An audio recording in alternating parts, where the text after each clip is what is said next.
Mathayo 13, niangalie mstari wake wa kwanza na nitashuka. Aliyepata mbele yangu anaweza akanichukulia haraka sana. Naipenda kwa Kiswahili. Mpeane Mike. Matthieu chapitre 13. Mathayo 13 mstari ule wa kwanza. Utashuka. Ndiyo baba. Inasema hivi: siku ile Yesu akatoka nyumbani, akaketi kando ya bahari. Makutano makubwa wakakusanyika kwake, hata akaingia chomboni, akaketi. Makutano yote wakasimama kwa pwani. Akawaambia maneno mengi kwa mifano akisema, tazameni, mpandaji mbegu alitoka kupanda mbegu zake, na wakati alipozipanda, nyingine zilianguka karibu na njia, na ndege wakakuja wakazikula. Nyingine zikaanguka pahali pa miamba, pahali udongo usipokuwa wengi. Mara moja zikaota, kwa sababu udongo ukikosa. Na wakati jua lilipopanda, zikaungua, na kwa sababu hazikukuwa na mizizi, zikakauka. Nyingine zikaanguka kati ya miiba, miiba ikaota ikazisonga. Nyingine zikaanguka juu ya udongo mzuri, zikazaa matunda, nyingine 100, nyingine 60, nyingine 30. Mwenye masikio ya kusikia asikie. Amen. Amen. Tunaweza kaa.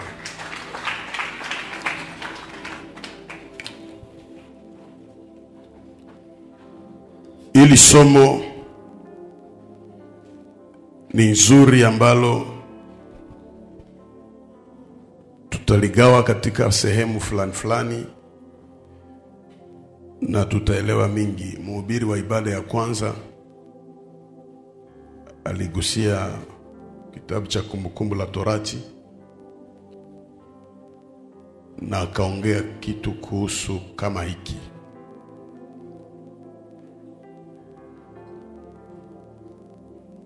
Na mimi nataka kuzungumza juu ya nguvu zinazofichwa katika mbegu.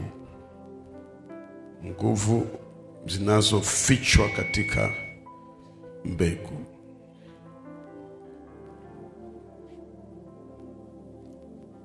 Ifahamike kwamba mbegu ni moja katika tunda ambayo haikutakiwa kuliwa, lakini ilishikwa na wakaamuru kuiweka mahali fulani ili izae zaidi ya kawaida. Mungu atembee na wakulaji mbegu, lakini Mungu hutembea na wapandaji mbegu. Macho ya mtu fulani naweza ona chakula, lakini macho ya mpandaji mbegu huwa anaona shamba. Dola 100 au dola 1000 kwa mtu fulani ni ya kuuza mavazi. Lakini kuna mtu ukimpa dola 1000 haone mavazi, anaona mbegu.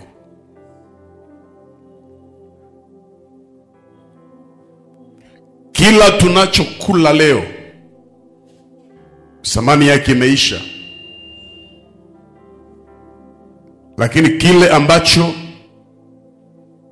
tunakizika mahali fulani kama mbegu, kuna siku kitaota.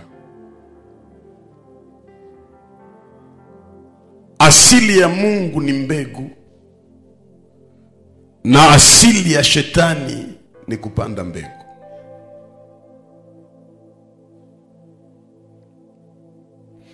Wewe ukamtumikie Mungu na matumaini ya kusema nitapokea, nitainuliwa, nitabarikiwa. No. Unamtumikia Mungu wakati unajua andiko nasema Mungu haziakiwi. Chochote apandacho mtu ndicho atavuna. Naweza kusema Mungu hazoei kupana, lakini Mungu ulipa. Yes. Kama Mungu angezoea kupana jinsi tunavyofikiria, kama hapa hakuwezi kuwa maskini. Kwa sababu hata wapagani wanaomba. Lakini Bwana anazoea kulipa.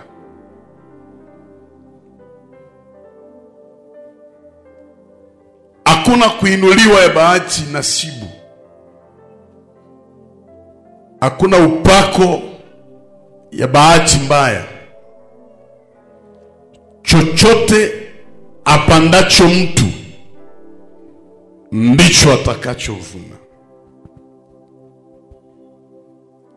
Katika mbegu kibiblia kuna tofauti nyingi za mbegu. Niseme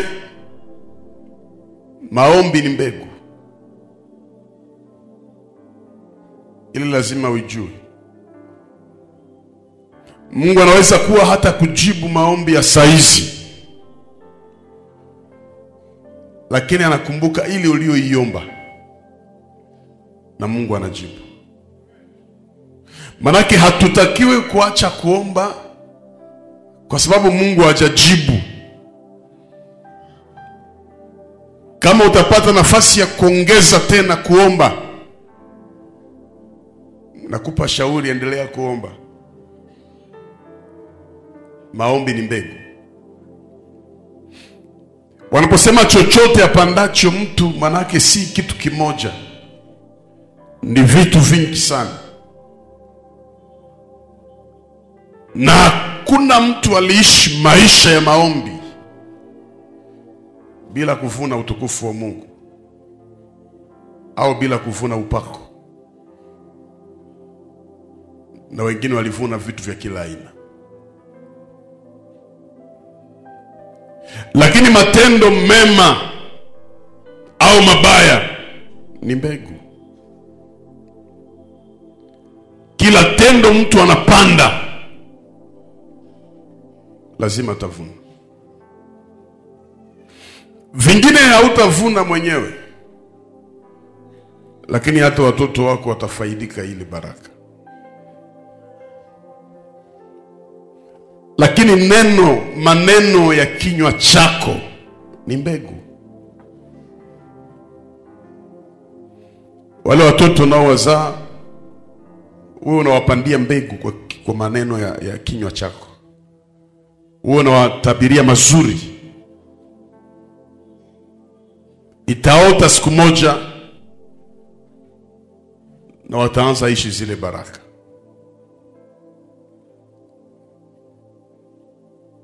Neno mzazi anaongea kwa watoto wake ni mbegu.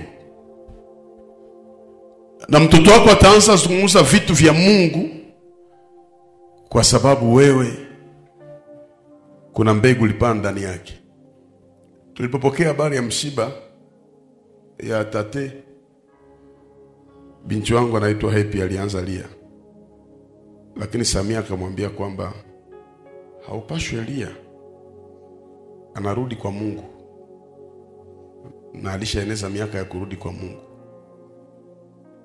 Kitu kinaweza kumsukuma aongee hivi ni kwa sababu kuna mbegu ndani yake. Ile matusi mnaendelea kutusiana mbele ya watoto, mnatukanana mbele ya watoto, ni mbegu mnapanda. Watoto wanarudisha kile kitu walichokiona kesho.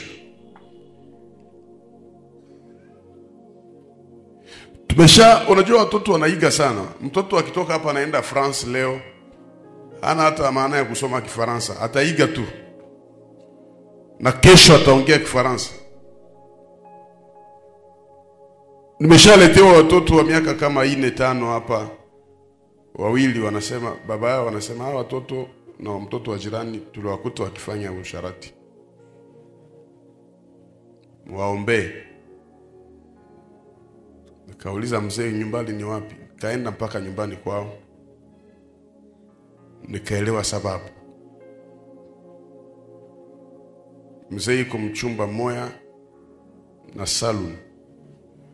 Na ile chumba ndio anatia kikwembe, anaweka watoto fulani pale. Sasa kinachoendelea upande huu, hao watoto wengine hawalali. Kwa hiyo wanapewa mbegu fulani bila kujua. Sadaka ni mbegu. Moyo wa msamaha ni mbegu. Kadhalika kwa njia nyingi tunapanda mbegu.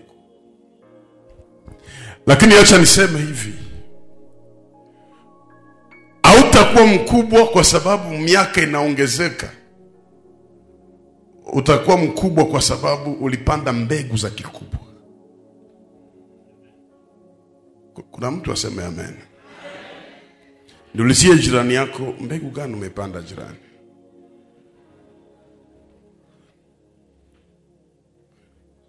Tunaendelea kupigana na watu. Alikusa dawa. Ni frima. Kumbe hatujui ni mbegu gani alizozipanda. Na kile kinachonibariki ni kwamba mbegu ya Mungu haiozi. Mbegu ya Mungu haipotee. Hata miaka ipite, Mungu atazikumbuka sadaka zako. Mungu atakumbuka maombi yako. Matendo yako mema, Mungu ataikumbuka. Weka mkono juu, sema kwa jina la Yesu. Kila mbegu niliyoipanda, Mungu niruhusu yote vizuri. Nipe nguvu na neema ya kuishi zile baraka katika jina la Yesu. Bwana ifanye kwako hivyo.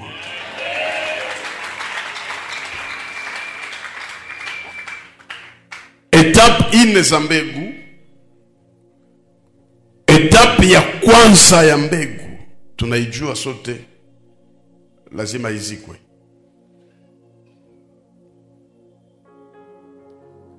Etape ya pili ya mbegu, lazima imenye ngozi. Etape ya tatu ya mbegu, lazima ioze na itoe harufu. Mbegu inaoza. Hata mbegu ya avoka. Mwandishi anasema mbegu haiwezi kaote pasipo kuoza. Na etape ya 4 ya mbegu, lazima ichomoe kichwa. Alafu tuiachie wakati ya kukomaa. Sema kuzikwa, kumenya ngozi, kuoza, alafu kuchomoa kichwa.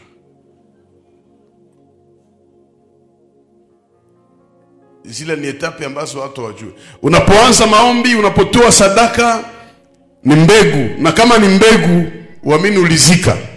Na haiko siku ulizika ndio siku utategemea kwamba itaota. Unaambia Bwana unisaidie mpaka nione matokeo ya ile zabihu nilifanya, ile maombi, matendo mema.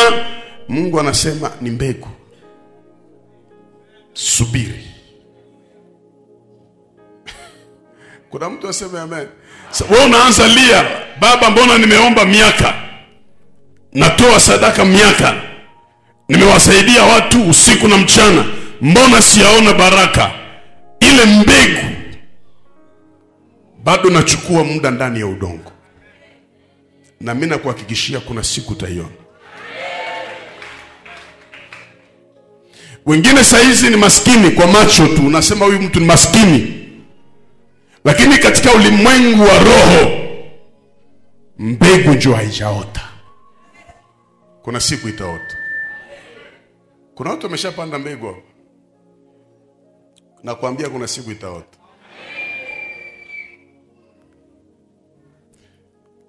Tofauti mbili ya mbegu. Mtachimba maandiko haya itakusaidia. Kuna mbegu zimepewa kuota haraka, na zingine mbegu zinachukua muda. Mwenye alipanda miinji, aliyepanda maragi, anaweza vuna kwa miezi 3-4. Lakini aliyepanda machungwa, ndimu tunasema, orange, hatavuna kwa miezi, atavuna kwa miaka. Lakini sikia, mwenye alipanda mihindi anaweza vuna mara moja tu na inaishia pale. Lakini mwenye alipanda orange wala matunda itakawia kuota sawa, lakini siku ataanza vuna, atavuna. Manake kila saison, labda mwalibarikiwa mbele yako alipanda maragi, sasa acha avune, anaweza vuna haraka. Imbwa inaweza zaa baada ya miezi 3. Lakini watu wanasema vitoto vya imbwa havitikishe udongo. Lakini tembo ni baada ya miaka, na akizaa kitoto inatikisa udongo. Manake usitegemee kuvuna haraka kama ulipanda matunda makubwa. Wamoja watavuna mara moja tu, lakini wengine watavuna kila nyakati. Mtu mmoja anipe amen vizuri. Katika hii kupanda, tunavuna namna gani?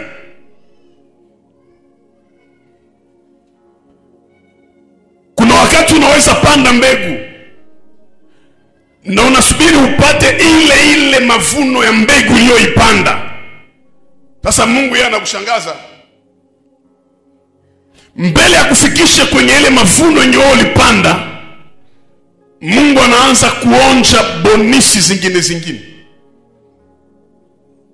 Ulipanda maombi, ulipanda sadaka, ulipanda matendo mema, ulipanda utoaji. Sasa wewe unasubiri nione muujiza. Unashangaa, jambo la kwanza Mungu anakufungulia connaissance zenye haungipataka. Sasa wewe hauna macho ya kiroho, unasema mbona Mungu hajanilipa? Kumbe Mungu anajua kupitia zile connaissance, kupitia zile relation ndio baraka itatokea. Wewe haujui. Unajua kuna wakati shida yako inaweza kupeleka uketi na watu ambao haungijuaka. Hao makahaba 2 kwa Biblia, mmoja kalalia mtoto wake, akabadilisha maiti akapatia mwenzake. Siku gani wangeonaka mfalme? Kilichowafanya wasimame mbele ya mfalme ni kwa sababu walikuwa na shida fulani ambayo iliwatokea.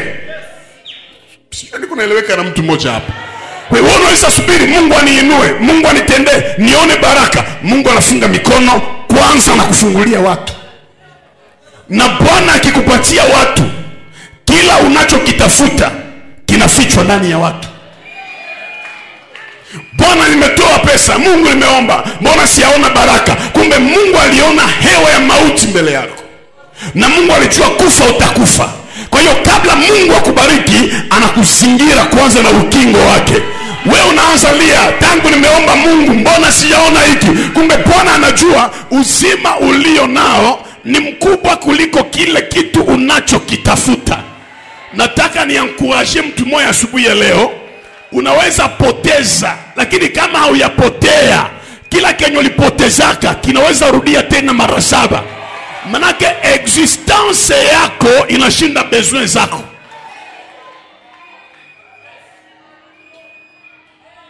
Mtu mmoja anipe amen zaidi ya pale. Yaani Mungu atulipi kama tunavyofikiria.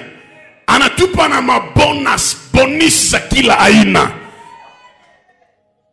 Yeyote ambaye ameshapanda mbegu kwa Mungu, anawatendea watu mema katika dunia hii, Mungu hawezi mwacha. Atujue tu baba yake na Mobutu alikuwa nani, sijui. Inchi benye wanakamataka hii inchi ni wenye walipanda mbegu. Rais mstaafu ambaye ametoka Yusufu, tunamjua. Baba yake alipanda mbegu. Sijui tunaelewana vizuri. Ndugu Felix, baba yake alipanda mbegu. Mlisikia Mukwege, Daktari Mukwege juzi,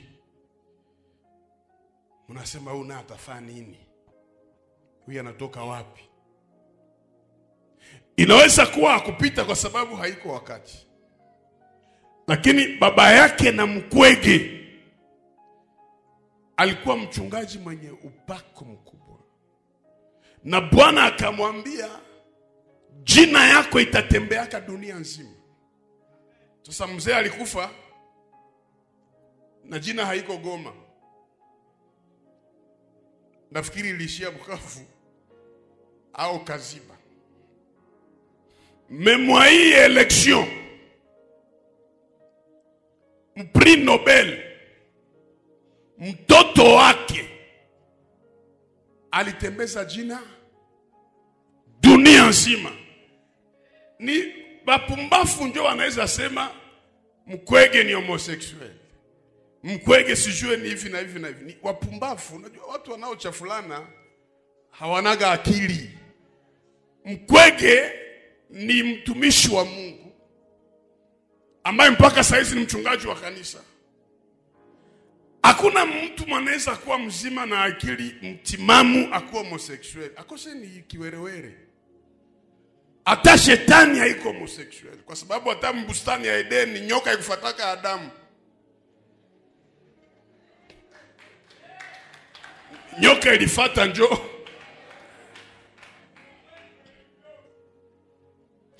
Zipo zingine sacrifice unaweza fanya saizi na hautaona chochote, lakini kwa miaka yenye iko mbele Mungu atafanya kitu. Lakini pia kuna aina ya mbegu inaitwa mtu. Kuna mtu mbegu. Mtu mbegu. Kumbuka pale mbele nilisema unaweza kula matunda yote unakula, lakini ukifika kwenye mbegu ipo, hawezi ukaikula. Utasema hii mbegu ikae pale. Hii mbegu. Ndio maana mkiona ndani ya safina ya Noa, Mungu hakuitika watu wote wakufa. Mungu alikataa kuumba mara pili. Akachukua watu 8 akawatia ndani ya safina. Akachukua nyama 2 akaitia ndani ya safina, ili Mungu asipoteze ile rasi. Walipotoka ndani ya safina, Bwana akamwambia Noa na watoto wa Noa, mtazaa na kuongezeka. Manake Mungu hawezi maliza watu wote. Nimwambie mtu mmoja hivi, uchawi inaweza kuwa ndani ya jamaa, lakini haiwezi uwa kila mtu, kwa sababu il y a des personnes semences. Quelqu'un va se mwambie, je suis une semence. I am the seed. Semence ziko hapa. Nye mko semence. Mimi niko semence. Semence haikufaki. Magonjwa yanaweza tokea, unapitia vita, unapitia madharau, lakini kama we ni mbegu, kufa hautakufa. Na Biblia mimi najua mbegu zilikuwa. Sema Yusufu ni mbegu. Sawa alikamata Yusufu wakamtia mshimu. Walifikiri ni kumuua, kumbe etapu etape ya kwanza ya mbegu ni nini? Kuzikwa. Bakamtosha manguo, bakasababu kama etape ya pili ya mbegu ni nini? Ni kutosha ngozi. Bakamsemea maneno ya uongo, ushuhuda ya uongo. Wakasahau kwamba etape ya tatu ya mbegu ni harufu mbaya, maneno ya uongo. Lakini akainua kichwa yake pale Misri, manake etape ya ine ya mbegu ni kuinua kichwa. Ukiwa mbegu, watu watapenda wakuzike. Kuna watu ambao watafurahi mpaka wakuone hauhubiri tena, mpaka wakuone hauimbe tena, mpaka wakuone haufanye biashara tena, mpaka wakuone haufanye siasa tena. Lakini kama we ni mbegu ya Bwana, watafanya gharama ya kukuzika. Lakini juu utoke mkaburi, hautawahitaji tena. We mwenyewe utapasua udongo na utapata njia kwenye njia haikuwake, kwa sababu wewe ni mbegu. Fikiria ile bulozi ya mjamaa yako, ile vita na maadui uko nao, watu wanakuchukia bila sababu na walishindwa kukuangamiza. Haiko kwa sababu wewe uko mjanja, ni kwa maana Bwana alijua wewe ni mbegu. Nakataza wachawi wasikukule kuanzia saizi.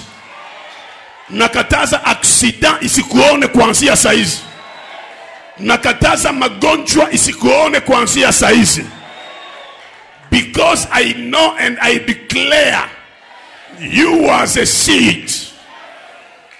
You can do like this. Sema mimi ni mbegu. Mbegu haikufake. Mtu mmoja anipe amen zaidi hapa. Mungu akiona kwenye mbegu ilipandwa hakuna mvua, hakuna mtoni, Mungu anafungula mbingu. Na mbingu inamwanga maji na mbegu itaota. Kwa hiyo waliweka Lazaro ndani ya kaburi, wakazika, wakasababu kwamba Lazaro ni nani? Mbegu. Na Mungu akaona kwenye Lazaro alipanda, kwenye alizikwa hakuna maji. Ndio maandiko nasema Yesu akalia machozi, ili machozi yake igeuke mpoleo ambao itafanya Lazaro atoke ndani ya kaburi. Kenye kiliua wazazi wako hakitakuuaka. Kenye kiliua mama yako hakitakuuaka. Kenye kiliua familia yako hakitakuuaka, kwa sababu wewe ni nani? Mbegu. Mbegu ziko hapo. Shetani anaweza acha watu wote anakutafuta wewe,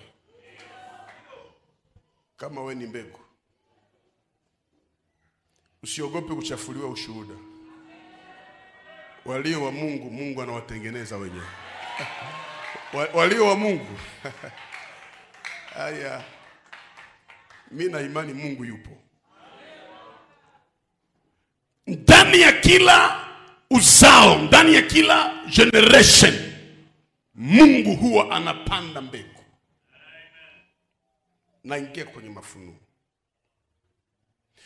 Kila jamaa Mungu anakuwa anapanda mbegu. Manake Bwana akitaka inua familia, anapanda mbegu ya mtu atakayekuwa mbegu ya kuinua familia.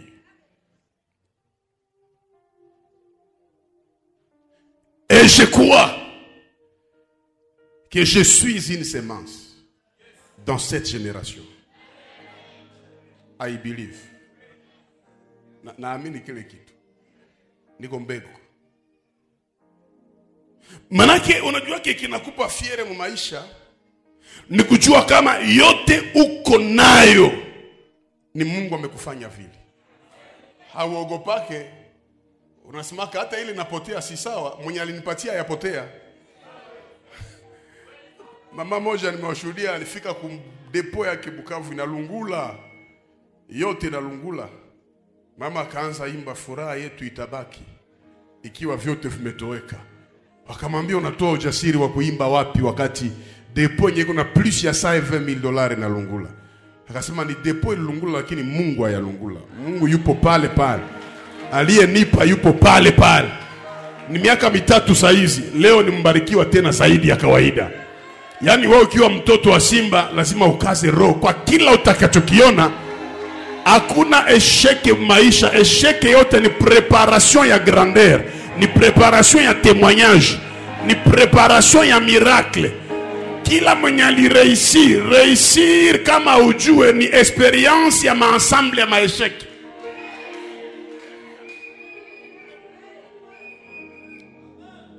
Kuna watu walishindwa masomo, tunawajua. Kiwerewere kumasomo, ni maisha, leo iko na akili. Na kuna watu walikuwa na akili kumasomo, maisha na kupatia kama examen.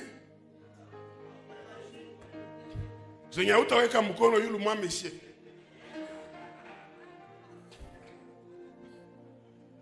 Njoo kuna watu naona hakuweza masomo lakini akaweza maisha. Kwa maana Mungu huwa anatokeza njia ya kumbariki kila mwenye wake. Kwa hiyo wewe usihangaike kusema mimi sina familia, sikuachua urizi. Mungu anajua atakufungulia njia wapi. Nataka niombe na zile mbegu, weka mikono juu. Wale anajua wale ni mbegu. Sasa wewe utakataa kama uko mbegu.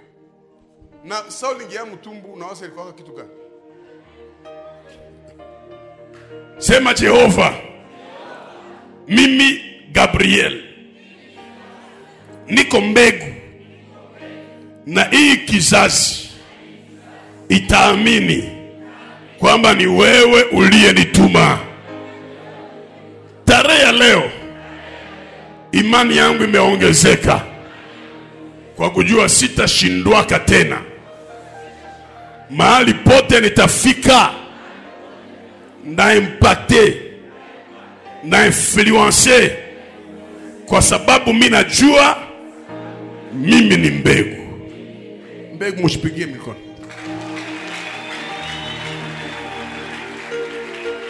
Mbegu ziko hapa. Mimi ni mbegu na nina mbegu. Mtu mmoja aseme amen. Wewe unaonaka unalomba mtu akupatie yake. Umebeba na kulombaka tu. Sibana yuwa vizuri kama kiroho wewe hauko wa kupewa. Wewe njoo ifo. Nafikiri wiki kesho nitakuwa na chimba faida zile za mbegu, lakini nifasirie andiko nimesoma. Yesu anapana mfano ya mpandaji mbegu. Anasema hivi: mpandaji mbegu alitoka kaenda kupanda. Zimoja zikaanguka kwenye njia, ndege wakaja wakazikula. Zingine zikaanguka mahali palikuwa hapana udongo, kulikuwa miamba, manake mawe. Asmi zilitaka kuota, lakini kwa kukosa udongo jua ikaipiga zikanyauka. Zingine zikaanguka mahali pa miba. Zile ziliota, lakini zilipoota miba ikaisonga songa, asikupanda. Akasema zingine zilianguka mahali pa udongo mzuri. That is very deep. Mahali ya udongo mzuri zikazaa 100, 60, 30. Manake moja kazaa 100, 30, 60. Kisha akawaambia nini? Aliye na sikio na asikie. Ufikirie, kote kwenye alihubiri hakuwa anawaambia vile. Heri wenye moyo safi, hakuambia aliye na sikio asikie. Heri maskini wa roho, hakuambia aliye na sikio asikie. Lakini hapa kwa mfano wa mpandaji mbegu akawaambia aliye na sikio na asikie, na akajiendea zake. Wanafunzi wakamwendea akamwambia, mwalimu, tuambie maana ya mfano, kwa sababu hatuelewi unaongea kitu gani. Akamwambia, heri ninyi mlipewa masikio ya kusikia. Akamwambia mpandaji mbegu ni Mungu. alipanda si moja karibu na njia, ndege wakaziondoa. Akatafsiri akasema ni wale walipokea neno kwa furaha, lakini ibilisi akakuja akaziondoa. Zingine zilianguka mahali pa udongo ambao ilikuwa haina mboleo, zikakauka. Ni watu ambao walipokea neno la Bwana wakakosa afirmisema, wakakosa gisi ya kuikomalisha. Zingine zikaanguka mahali pa miba, ni watu ambao walisongwa na shughuli. Na zingine kwa udongo mzuri. Kwa hiyo wanafunzi nao, hata kama Yesu alikuwa anawaambia ninyi mna masikio ya kusikia, baada ya Yesu kutafsiri, hakuna mwanafunzi alisema amen, kwa sababu ilibakia fumbo. Hakuwafasiria ile 60, hakuwafasiria ile 100, hakuwafasiria ile 30. Manake kiroho Yesu alijua hawa wanafunzi nao hawajakuwa na masikio ya kusikia. Okay, nitaifungua. Mnajua kwa nini? Kuna siku Yesu aliambia wanafunzi, ningetaka kuongea nanyi vitu vingi sana, lakini mimi naona vile roho hajakuja hamwezi kunielewa. Manake Yesu na wanafunzi alikuwa hawaambie vyote kwa sababu hawana kapasite ya kusikiliza vyote. Usipoteze muda kumfasiria mtu mwenye hawezi kuelewa. Mwachie Roho Mtakatifu, anaweza zungumza naye. Kwa hiyo akaambia, sitaki niongee nanyi kwa sababu mimi naona hamna level ya kunisikia. Simoni nilikuwa kwenye huduma safari ya Injili na Moses. Nikaanza kumwambia habari za Agripa. Na tulisoma Biblia ile siku mpaka tukajazwa Roho Mtakatifu. Aseme Paulo akawaona watu akawaambia, siwezi kuongea mbele yenu. Hata kama mnanifunga mimi, siwezi kuongea mbele yenu. Walipomtia mbele ya Agripa, akamwambia, mheshimiwa, vile ninakuona wewe ya Agripa, nasikia nina raha na heshima ya kuongea, kwa sababu wewe unakaa gavana miaka mingi, utaelewa ninachokiongea. Yaani kuna watu wengine ambao hautakiwi kuongea mbele yao, unatakiwa ukaa kimya tu. Kwa sababu unajua huyu hata mimi naongea atanisikia vibaya. Mtu mmoja nipe amen. Yesu anasema Eloi. Wanasema anaita nani? Elia. Maana angeita angesema pia Musa. Angesema anasema Masa. Kwa sababu roho ya kumuelewa. Lakini napenda uwepo wa Mungu. Mtu akiwa ndani ya uwepo wa Mungu, uwepo wa Mungu una transforme. Oh yes. Uwepo wa Mungu unaya kutransforme vitu kwa sababu fimbo ya Musa iko muwepo wa Mungu, inaweza geuka nyoka. Lakini pia akikuwa pale kumsalaba akisema niko na kiu, bakimpatia vinegre, sifongwe na ujaa siki, ile vinegre ikiingia mtumbu, kwa sababu mko uwepo wa Mungu, inageuza vinegre mai. Wakipasula mbavu yake, haitatokea tena vinegre, itatokea maji na damu, kwa sababu uwepo ya Mungu inakuwa ina transforme. Hata mabaya watu walifanya juu yako inageuka mazuri kwako wewe. Uwepo wa Mungu. Okay, mwalimu aongee. Zimoja zilianguka, zingine zikaanguka. Hapa tunaona zilianguka mahali 4. Ninaanza kwanza na maarifa ya neno. Ya kwanza manake hakukuwa tu mpandaji mbegu, lakini alikuwa na bidii. En fait, c'était un semeur courageux. Ya kwanza inaanguka haiyote, ya pili inaanguka haiyote, ya tatu inaanguka haiyote, lakini anaendelea kupanda. Manake tunaona tabia ya mpandaji mbegu ni wa bidii, na hawezi abandone, hawezi lâcher. hakubadilisha mbegu, ni ile ile mbegu, lakini alibadilisha maeneo ya kuipandia. Hawezi fika mbali kama uko na roho ya kuabandone.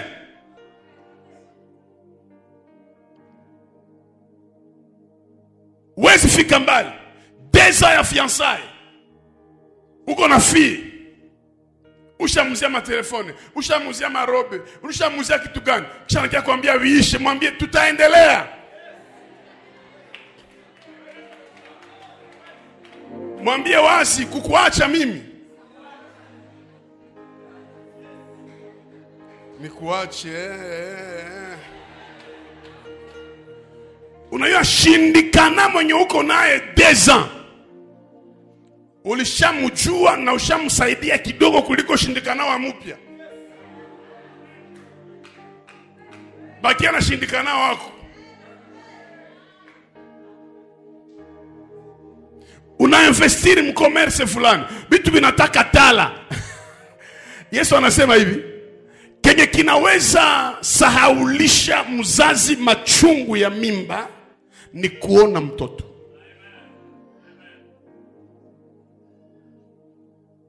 Mungu anavunja Yakobo, lakini kwa sababu Yakobo amebarikiwa, hasikie maumivu. Kinaweza kusahaulisha maesheke zako zote ni kusucceed, ni kureisir après avoir échoué. Ambia voisin, panda tena.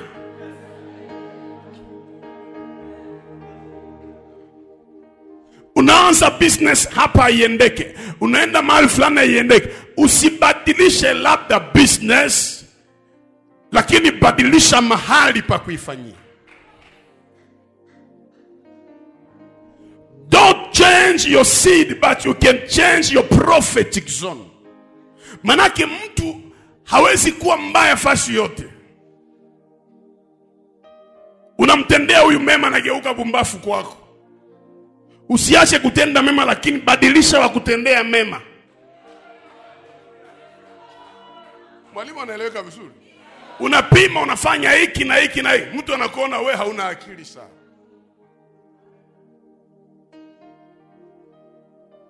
Manake tatizo la halikae kwenye mbegu, lakini linakaa mahali mbegu itaangukia.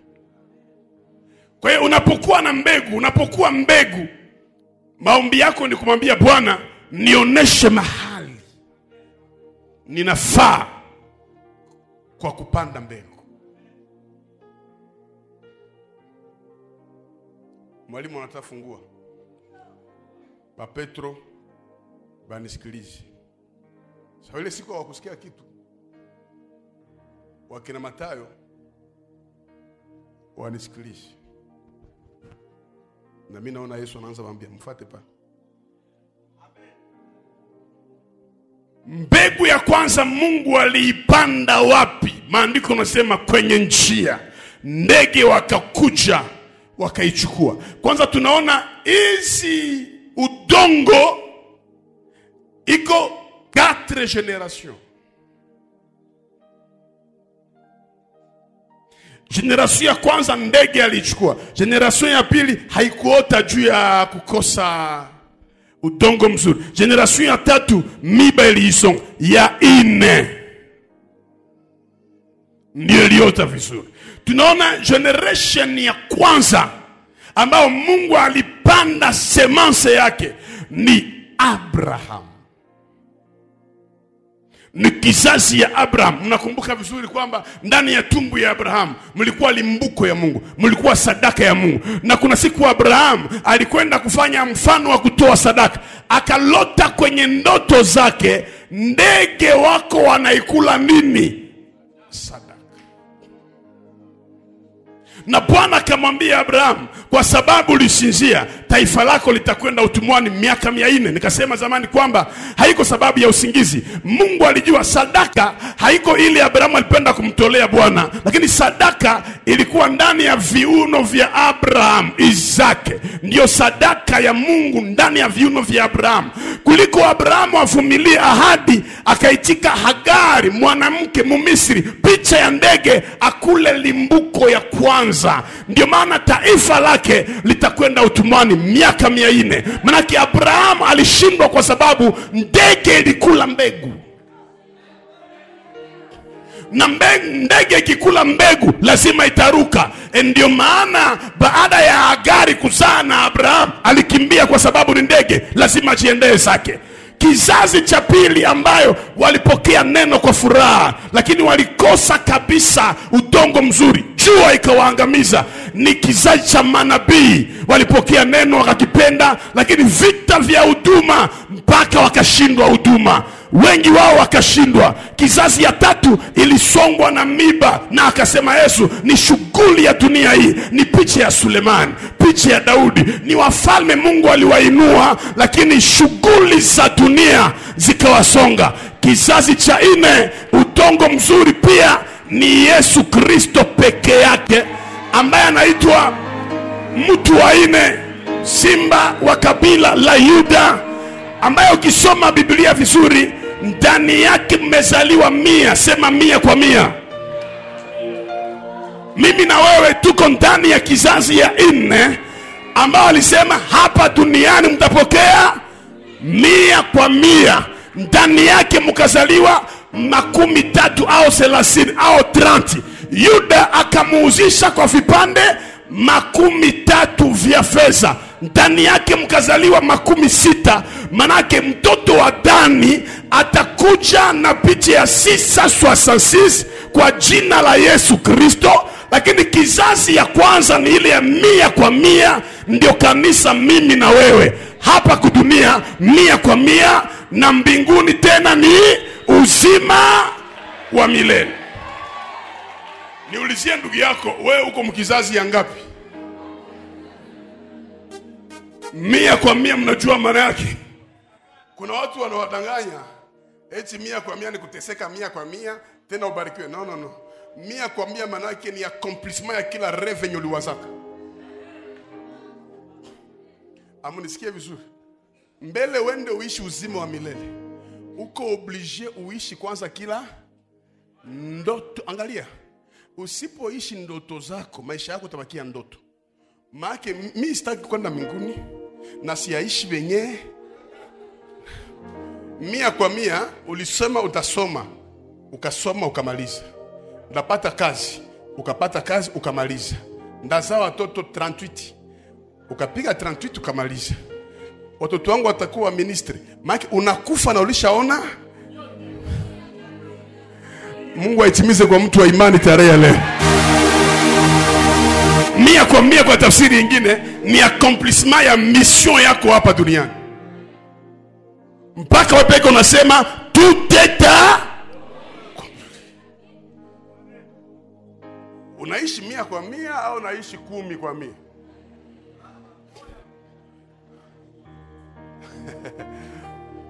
Nani anaishi 100 kwa 100 hapa? Mnasikia haya? 100 kwa 100. Ni watoto wa hapa lazima wataishi 100 kwa 100. Au nipe amen zaidi ya voice. Nasema watoto wa hapa wataishi, ni conclure profondeur fulani juu ya mbegu mwanadamu. Etape ya kwanza ya mbegu ni nini? Mnakumbuka ni nini? Kuzikwa. La première des choses, si tu veux être grand, kama unapenda ukue mkubwa mu maisha yako, le premier secret ni kujua kufichama.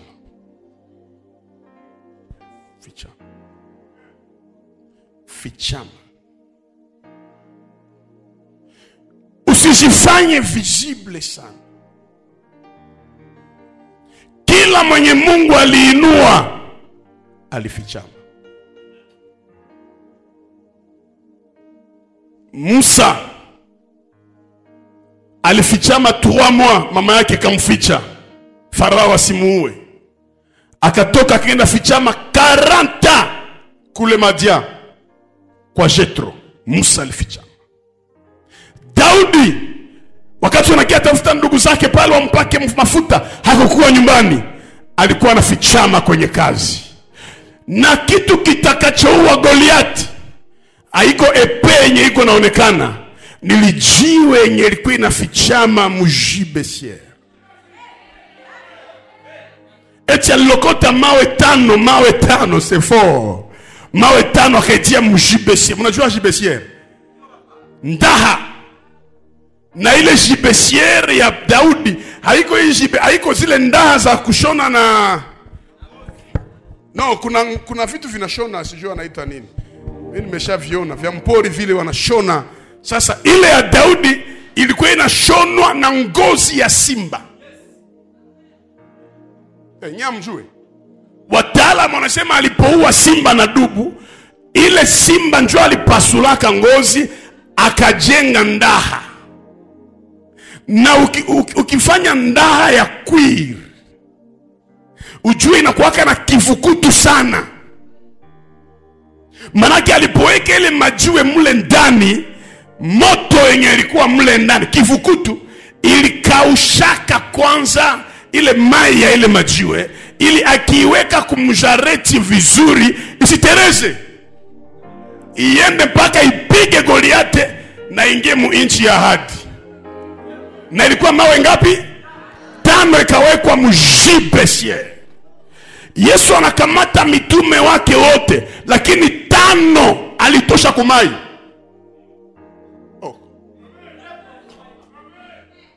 5 alilokota kumai. Andrea, Petro, Yohana, Yakobo na ule mtu alikuwa anaitwa mwana wa Zebede. Walikuwa vijana, hata alikwambia kina Filipo walikuwa vijana wa Bethsaida. Na ukiangalia vizuri, anaweka majiwe ndani ya kombeo, lakini yenye itapiga Goliate nilijiwe hii moja akaanguka. Yesu naye akaona pale mbele kuko Goliate, akaambia mitume, mwende mshambre hot, mwende mjibesiere, mahali kuna nguvu ya Mungu itakausha tamaa ya dunia ndani yenu. Siku ya Pentecote mwenye atahubiri ni mtu mwanaitwa lijiwe Petro.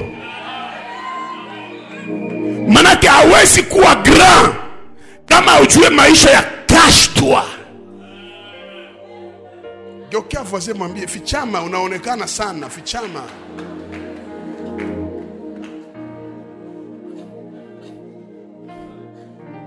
Nilifundisha nikamwambia zamani, mchungu tunaweza ona michanga, lakini hatuwezi ona chumvi. Lakini le ya chumvi inasikilikana. Hata mkanisa usionekane sana. Esheke yako ni furaha kwa watu wengi, na reisite yako ni kilio kwa watu wengi. Kwa hiyo kuna wakati unajifunza kufichama ili usikufe mbele ya wakati. Haulalake ya Biblia foto. Kwa aeroporo tu ya Goma,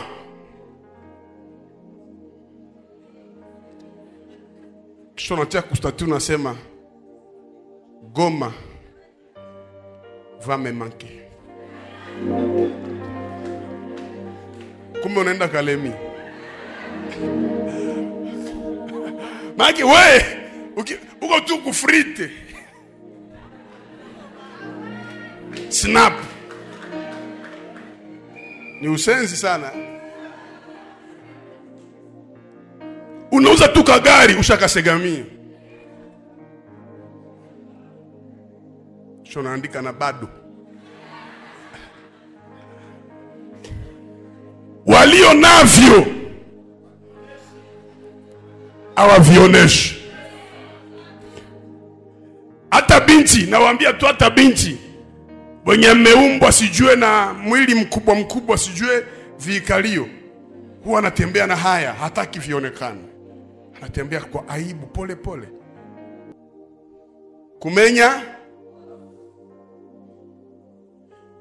Mbegu haiwezi ota kama hujamenya ngozi wala haijamenywa ngozi. Na sasa nikwambie, kwa tofauti ya kumenya ngozi na kujimenya yenyewe. Mbegu inafanya nini? Wewe unaelewa vizuri pale. D'accord. Yani hautakiwe kukaziwa na unabii. Mwanadamu tubu, mwanadamu. No. We peke lazima ujimenye ngozi. Amen naisha. Iko baraka hauwezi pata na haujatubu.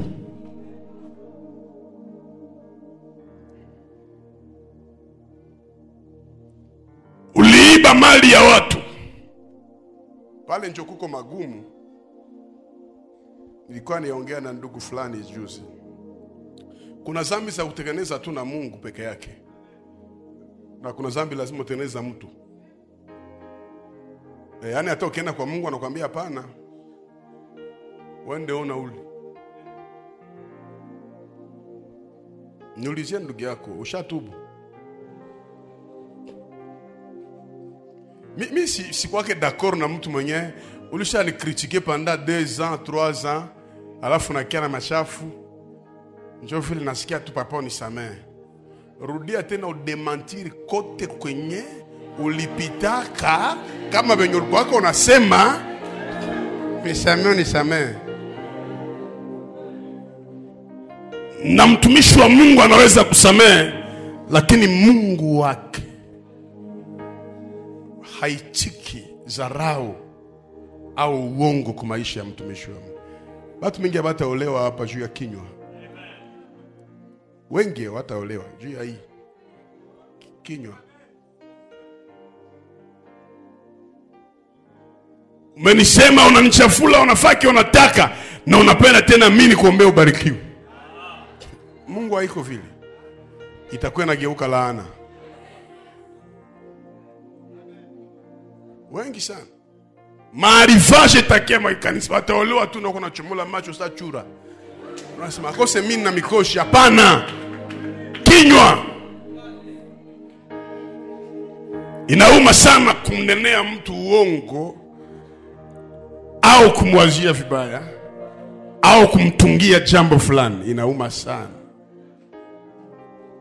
Inauma sana. Kwa hiyo yule mwenye iko na kuya kwako kunyumba kuleta habari ya mama fulani, muikale mtete 5 minutes, ndio blockage ya maisha yako. So imani huja kwa kusikia. Kuna mtu ulikuwa unapenda na mheshimia, lakini juu ya kusikia utamuona shetani. Na ziko zile laana zitakusumbua. Tubu. Na kutubu haiko kusema nilifanyaka hivi, niko hivi. No. Kusema ni etape ya kwanza, lakini etape kubwa ni kuacha.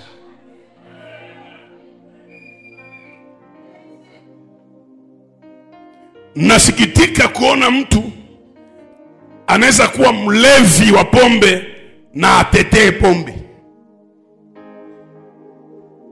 Kuna mtu mama ameniswala nasema ku TikTok. Sasa papa vile nani Pape alisema mwanaume na mwanaume waoane. Naona sema nikamwambia niko Pape. Nikamwambia kama Pape ndio alisema vile, Biblia inasema nini? Eske na mnawazani kama Eglise Catholique iko d'accord na ile maneno? Shida ya baporoni kuasa kama hao njoo biko na Mungu. Haiko kila prêtre ndio anaweza kuwa d'accord na Pape gani mwalisema ni wa mzee. Anza daya hata kesho yake na mwingine atakia tena atasema mimi napinga vile, lakini neno ya Mungu mwenyewe alisema kaibadilike, ni yule jana, leo na hata milele.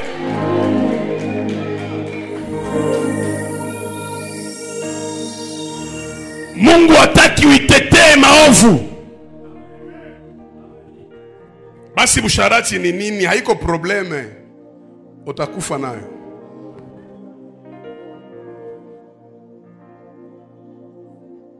Utalumia.